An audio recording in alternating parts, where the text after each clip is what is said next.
I am proud. You're proud to be gay, we're proud to be white. It's the issue. You're proud to be white? Damn, that's fucking sad, dude. Sad. I feel sorry for you. I feel real sorry for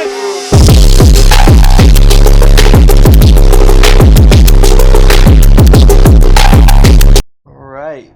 Got my news juice. Good night's rest. I'm ready to start recording. Dish out some intellectual thoughts. Now, I will say that this is a bit of off the cuff because I only heard about the Patriot Front at the beginning of this week. But I've looked into their stuff a little bit, and I got some stuff to say about them.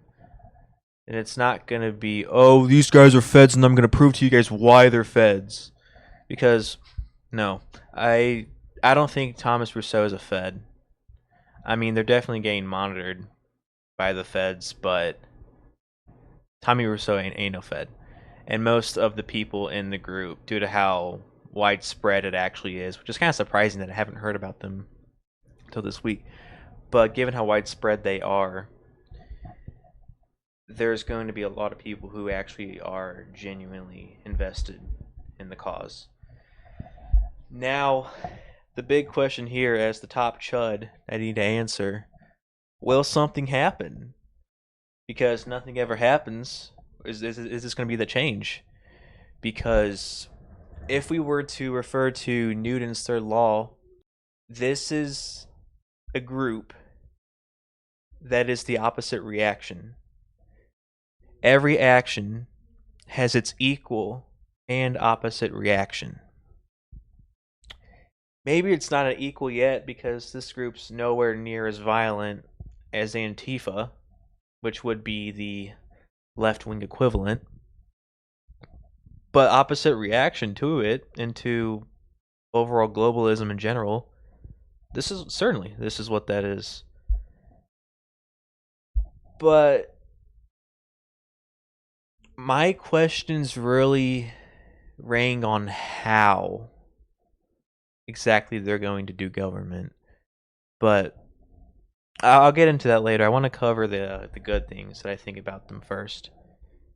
Now, obviously, promoting health, community, skill building, having their workshops, kind of being like a fraternity group, that I can't really complain about. Like they're at the South Carolina hurricane relief, providing help for people whose lives got totally ruined when the government said that they were going to do it. The Trump administration, they said they were going to do it, but then they didn't do it at all. And then they stepped up to provide help for that. That is good. And then critiques on the Israel lobby. That, I mean, you can't get enough of that. More mainline prots need to start critiquing Israel, by the way. The Ortho bros are good at that. The Catholics are good at that. But as Protestants, we need to lock in. So, if any Protestant YouTubers watch this, lock in, read the Talmud, critique the Talmud. Now, then their focus on demonstrations as their primary activist tactic, instead of just posting about stuff on social media, is probably the best way to go about activism. Because as what Thomas Rousseau says in his videos, which are on the actual website. By the way, there's one guy who uploads a lot of the videos on Odyssey, which is how they host their stuff. And dude's name is Aryan Fascist. And he posted, and then on his around the what Patriot Front thinks about race video on the main account, he said some wild stuff about Native Americans, which I get the sentiment sort of, but the statement was heavily generalized, and the answer kind of to that's a bit more complex, but that's something that's going to be another one of my points later. But either way, activism and then doing demonstrations, getting people to actually talk about it, be a little bit shocking. is a very effective way of activism. And they're definitely doing discipline training because they have, first off, they have uniforms, they're doing marching, so they're definitely mindful of that sort of stuff. And that stuff also does get people to look at them, because when they see the tan hat, white mask, navy shirt, button-up shirt, they think of the Patriot Front. That's exactly what the Italian fascists did, and that's what the Nazis did, and pretty much every other activist group within the 20th century. Whereas in Antifa, they kind of just wear whatever, so they look a bit disorganized, which is kind of the point because they just cause chaos. But yeah, their method of activism is good. And this is probably my biggest praise for them, is that they want a republic. They're looking to have a republic form of government. And that is probably the best way to do government, because it effectively takes monarchs out of the equation, so one person doesn't have complete power, but it also doesn't put the power like totally in the hands of the people, because the people can also be misled. It's basically, in the republic, positions are ran by offices, which has input from multiple different people representing different communities. And now this is kind of where my bad stuff comes into play, because the government style of republic is inherently a religious one, specifically a Presbyterian one. And because I didn't see no mention of religion in any of the manifestos or any of the videos, I don't trust them to actually know why republics work, what they were originally made for in the first place.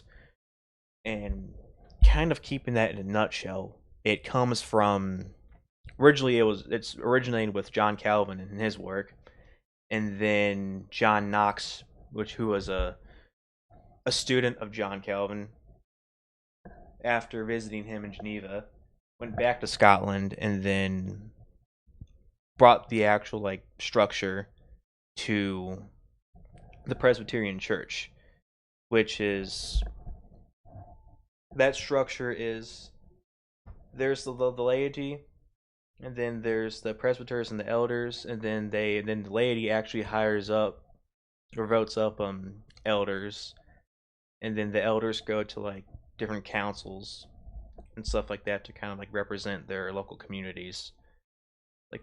But the ultimate like monarch of the Presbyterian style of church government is God.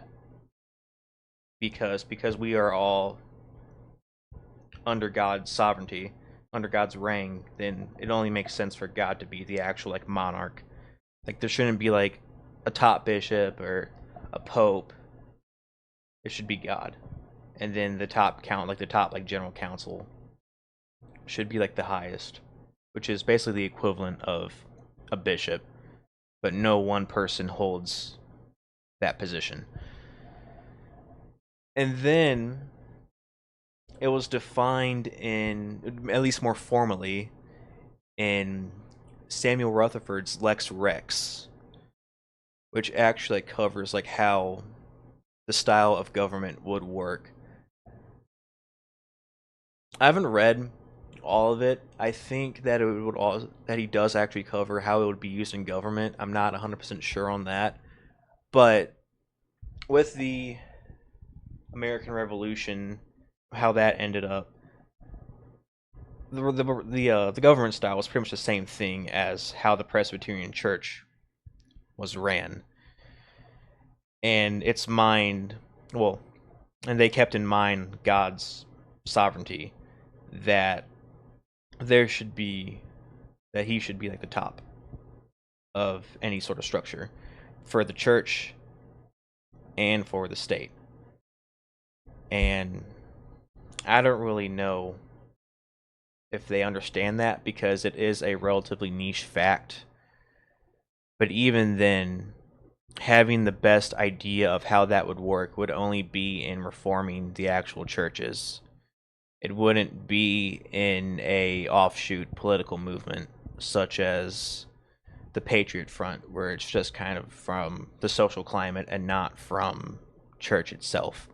So another remark I want to make about them not mentioning religion is that even if they were to mention Christianity in particular, they would still have to address how Roman Catholics, Protestants, non-denominationals, Eastern Orthodox, and Oriental Orthodox would play in this new society, because they are already at theological conflict, and that would need to be addressed, because if our current government were to fall right now, there would be a clear power vacuum. And because of the Christian nationalist movement, there are people who are considering having a monarch which will enforce Christianity, albeit in a very, very bad way. More than likely, that will be the outcome of that. So they would have to protect against that sort of stuff. And furthermore, they would have to address the theological concerns that the Eastern Orthodox, Catholics, and the Protestants have, and then the Oriental Orthodox as well. Because they and the Eastern Orthodox, they do have a small, like, actual presence in the country, but they should still be considered.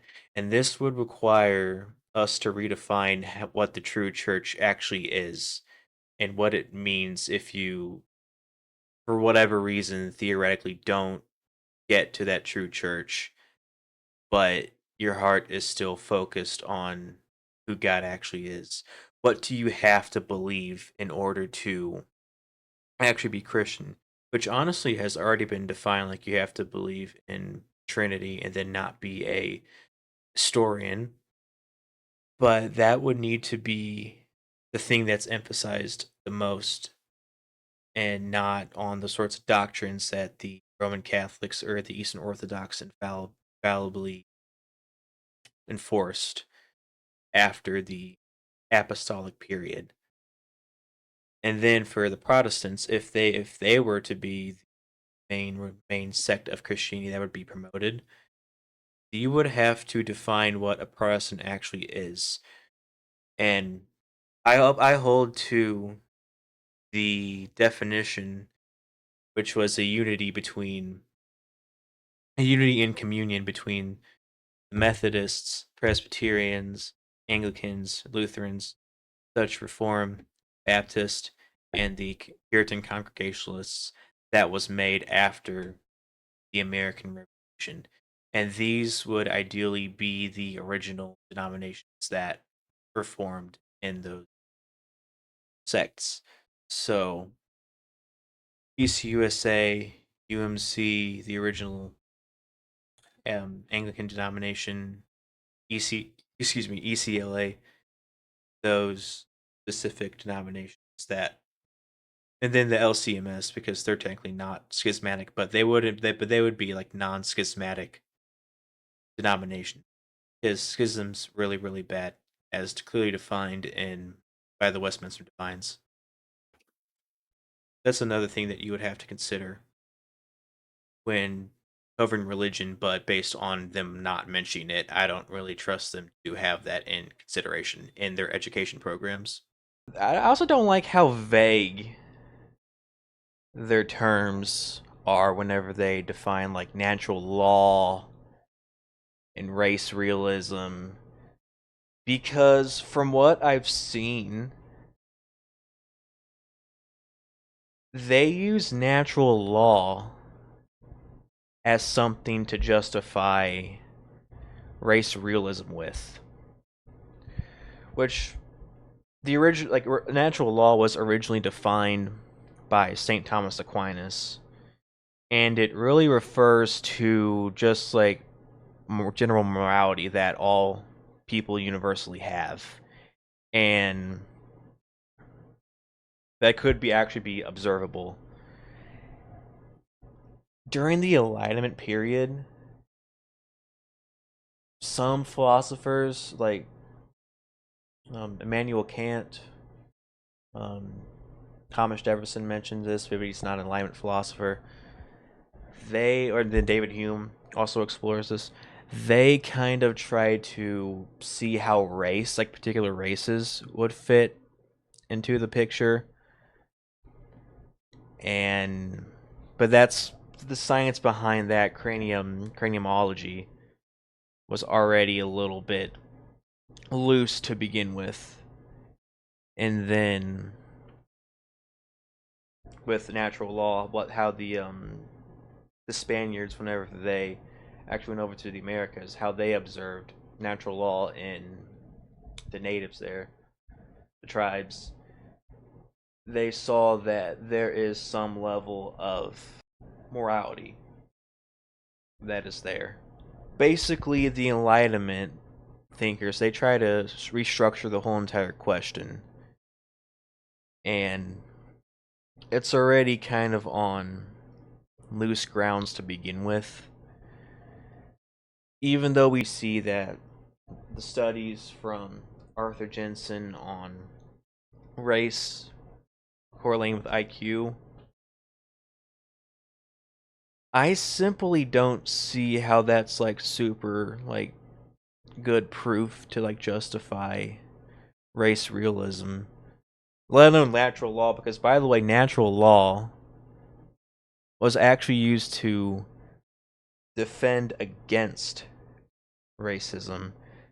This is in the Salamanca trials, and they basically what they were doing was trying to like discuss how they were going to treat the natives there, and the Dominican order, which was the Catholic order that Thomas Aquinas was part of. They were promoting to treat them just like they would treat anyone else. So there's that for you. But what I'm kind of trying to get at with this is that the question of biological differences between race and that being able to explain the behavior you'd see in the black community or the behavior you'd see in the Muslim community, I think it's a lot more complex than we think. For instance, Flight from Syracuse kind of alludes to this, and then in the video his whole point in it is that the reason why there aren't many studies on race to begin with is because of ethics laws, which does have a actual like political motivation. But one point that he alludes to is rap music's influence on the black community during the latter 20th century. And he hypothesizes, or similar to, that it could have came from the slaves, like during like when they first got to America during the colonial times, them adopting the worst parts of Southern culture, which were blood feuds, dueling, that sort of stuff, and then them kind of having that sort of ingrained, just like part of the culture. But then we have to answer the question on whose fault really was that. Like, was it really the slaves' fault for that? Or was it the native Southerners who came from England and lived in the South? That's one question we would have to answer regarding that in particular. And the Calvinist position also is in direct conflict with this, sort of. I want to make a more formal video on this topic because it is something that's a bit meaningful to me. Actually, no, I'd say it's very meaningful to me. But the Calvinist position is that all men are created equal because we have all fallen short of the glory of God, and that we are all free because God is sovereign. So we would have to answer how race realism would fit into Scripture, because Scripture is, by the way, not the only, for my Eastern Orthodox and Oriental Orthodox and Catholic viewers, not the only authority, but the only infallible authority. But we also can't deny the sorts of stuff we see from Muslims, from the ghetto black culture, that sort of stuff. We can't deny the problems we see of that, and that it's borderline incompatible with European culture. Just the question is, how much is that? How much does that really have to do with race? I think it's more of an ethnicity question, but again, it's something I am currently researching. Which by so much, which I actually no, that is like my main project I'm focusing on right now. I first want to cover evolution, because there are some young Earth creationist groups, such as the Answers in Genesis, who say evolution is used to justify racism, which is borderline false, by the way. I want to cover that first, and also because theistic evolution is heavily underrepresented in the Christian community, and I want to provide insights on that, because I do think that we shouldn't neglect science, and that it does actually work in tandem with Scripture. But then I want to cover like how to actually address the implications of race realism. I want to do that because I think it's really important. It determines how we spread the gospel to other groups of people, and potentially where we could even like focus on as well.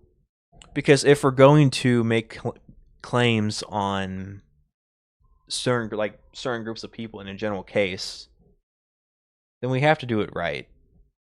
Like, we can't do it with our own knowledge. We have to do it with godly insights.